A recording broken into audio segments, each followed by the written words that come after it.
मागील 4 वर्षापासून या महाराष्ट्रामध्ये मराठा समाज त्यांच्या मागण्यासाठी संघर्ष करत आहे आणि आम्ही ओबीसीच्या संविधानिक आरक्षणाचं रक्षण करण्याकरता संघर्ष करत आहोत। मागच्या वेळेस सुद्धा 1 महिना आम्ही नागपूरला साखळी उपोषण, चंद्रपूरला आमरण उपोषण, इतर जिल्ह्यामध्ये उपोषण मोर्चे करून शेवटी सरकारने आम्हाला लिहून दिलं होतं जी आमची प्रमुख मागणी होती की कुठल्याही परिस्थितीत ओबीसीच्या आरक्षणाला धक्का लागणार नाही आणि आम्ही सरसकट कुणबी प्रमाणपत्र देणार नाही। त्या आश्वासनावर सरकार आतापर्यंत ठाम राहिलेलं आहे आणि त्याच वेळी जे आम्ही इतर मागण्या सरकारकडे मागणी केली होती त्या संपूर्ण मागण्या सरकारने पूर्ण केल्या, त्याचे शासन निर्णय निघाले आणि त्याची अंमलबजावणी सुद्धा सुरू झालेली आहे। आता यावेळेस सुद्धा पुन्हा दुसऱ्यांदा जेव्हा त्यांच्याकडनं सरसकट कुणबी प्रमाणपत्र देण्यात यावे, मराठा समाज आणि कुणबी समाज एकच आहे अशा प्रकारचा GR काढण्यात यावा आणि सर्व मराठ्यांना कुणब्यांची प्रमाणपत्र देऊन त्यांचा ओबीसी मध्ये समावेश करण्यात यावा या मागणीकरता त्यांनी मुंबईकडे कूच केली आणि ज्यावेळेस त्यांनी मुंबईकडे कूच केली त्याच क्षणी आम्ही सुद्धा नागपूरला साखळी उपोषणाची सुरुवात करून त्यांच्या या मागणीला विरोध केला आणि आम्ही सांगितलं की कुठल्याही परिस्थितीत सरसकट कुणबी जातीची प्रमाणपत्र देता कामा नये, सर्वांना ओबीसी मध्ये समावेश करण्यात येऊ नये आणि ओबीसीच्या आरक्षणाला कुठलाही धक्का लागता कामा नये। सतत हा संघर्ष चालत राहिला। शेवटी 2 तारखेचा शासन निर्णय सरकारने जरांगे पाटील साहेबांच्या हातामध्ये मुंबईला दिला।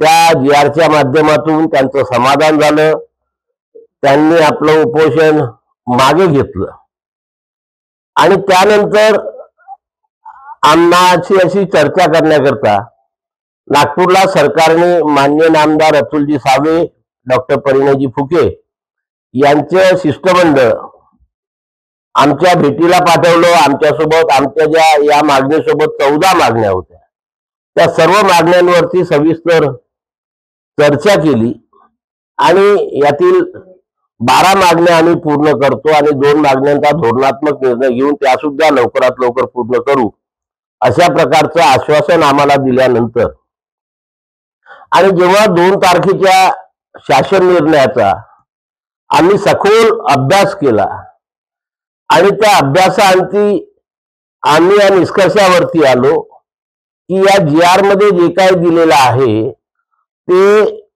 जात प्रमाणपत्र निर्गमित करणे आणि त्याची पडताळणी करणे यासंबंधी 2000चा अधिनियम, त्या अधिनियमाच्या आधारे 2012ला केलेले नियम या व्यतिरिक्त दुसरं काही दिलेलं नाही।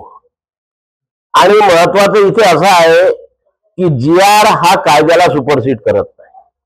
कायदा मोठा असतो, GR मोठा राहत नाही आणि म्हणून कायद्यातल्या तरतुदीचा वापर करून 1-2 शब्द इकडे तिकडे करून हा शासन निर्णय काढण्यात आलेला आहे आणि त्याच्यामुळे सरसकट प्रत्येक मराठा व्यक्तीला कुणबीची प्रमाणपत्र द्या अशा प्रकारची तरतूद त्या GR मध्ये नाही किंवा सर्व मराठी कुणबी आहेत त्याच्यामुळे सर्वांना कुणब्यांचे प्रमाणपत्र द्या अशा प्रकारचा सुद्धा उल्लेख त्या शासन निर्णयामध्ये नाही आहे।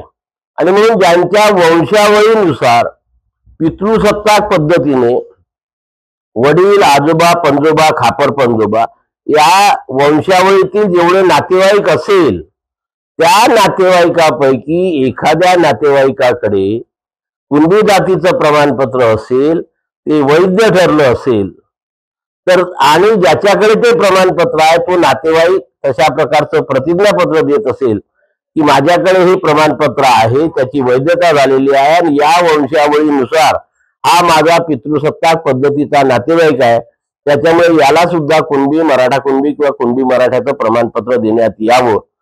त्यानंतरच ती व्यक्ती कुणबी जातीच्या प्रमाणपत्राकरता मागणी करू शकतो, अन्यथा करू शकत नाही। एवढं स्पष्ट असल्यामुळे आम्ही भूमिका घेतली की यामुळे ओबीसी समाजाच्या आरक्षणाला कुठेही धक्का लागलेला नाही।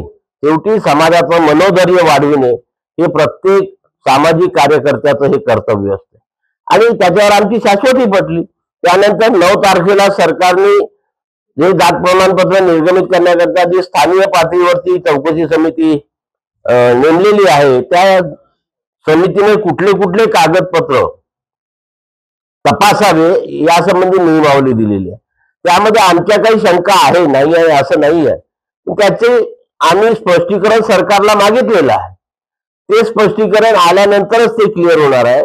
परंतु त्या स्पष्टीकरणामध्ये सुद्धा 2000 आणि 2012 हे कायदे आणि नियम याचा अभ्यास जर केला तर त्याच्या ज्याला आपण वडिलोपार्जित वंशावळीतील नातेवाईकाकडे प्रमाणपत्र नाही, ती व्यक्ती तिथे अर्ज करू शकत नाही, याच्यावरती आम्ही ठाम आहे. आणि म्हणून ओबीसी समाजाच्या आरक्षणाला धक्का लागणार नाही या मताशी मी आज पण सहमत आहे. आणि त्यामुळे आज मध्यंतरी आमची नागपूरला चर्चा झाली, मुंबईला सुद्धा आमच्या शिष्टमंडळाला बोलावलं होतं. माननीय मंत्री, सर्व विभागाचे सचिव त्या ठिकाणी उपस्थित होते आणि त्यांनी पुन्हा आम्हाला सांगितलं की ओबीसीच्या आरक्षणाला कुठलाही धक्का लागणार नाही. कागदपत्र असल्याशिवाय, नातेवाईकाकडे जातीचं प्रमाणपत्र असल्याशिवाय त्याला जात प्रमाणपत्र मिळणार नाही, एवढं सरकारने सुद्धा वारंवार स्पष्ट केलेलं आहे. आणि आमच्या ऑलरेडी सरकारसोबत चर्चा जाऊन आम्ही संतुष्ट आहोत. आजची जी बैठक आहे त्या बैठकीला आम्हाला निमंत्रण आलं होतं, आम्ही जाणार पण होतो, नाही असं नाही आहे, कारण सरकारकडनं निमंत्रित केलं होतं. मग सरकारला काय चर्चा करायच्या ही विषय पत्रिका आम्हाला मिळालेली नव्हती आणि म्हणून आम्ही जाणार होतो.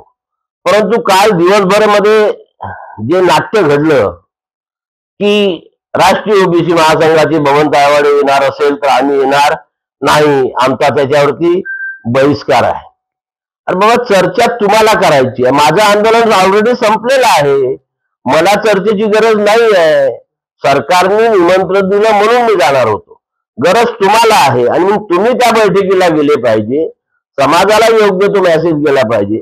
आणि मी काल शेवटी स्वतः माघार घेतली आणि मुख्यमंत्र्यांना सांगितलं की बा माझ्यामुळे जर बाकीच्या नेत्यांना अडचणी होत असेल तर ज्यांच्या अडचणी आहेत त्यांना तुम्ही निमंत्रित करा, मी या बैठकीला येणार नाही, कारण त्याच्यामुळे समाजामध्ये दुफळी निर्माण होता कामा नये. माझं समाधान झालेलं आहे, ज्यांचं समाधान झालं नाही त्यांचं समाधान करण्याचं काम उद्याच्या बैठकीत आपण करा आणि त्याच्यामुळे मला त्याच्यातनं बाहेर काढा, मी उद्याच्या बैठकीला हजर राहणार नाही, अशा प्रकारची भूमिका आम्ही घेतली. आणि जर सरकारला वाटत असेल की काही मुद्द्यावरती राष्ट्रीय ओबीसी महासंघासोबत चर्चा करणं हे गरजेचं आहे तर सरकार आम्हाला स्वतंत्र बोलवतील, त्या दिवशी आम्ही सरकारकडे जाऊ, सरकारसोबत चर्चा करू आणि त्याच्यातनं योग्य ते मार्ग काढून समाजाला न्याय मिळवून देण्याचा नक्कीच आम्ही प्रयत्न करू.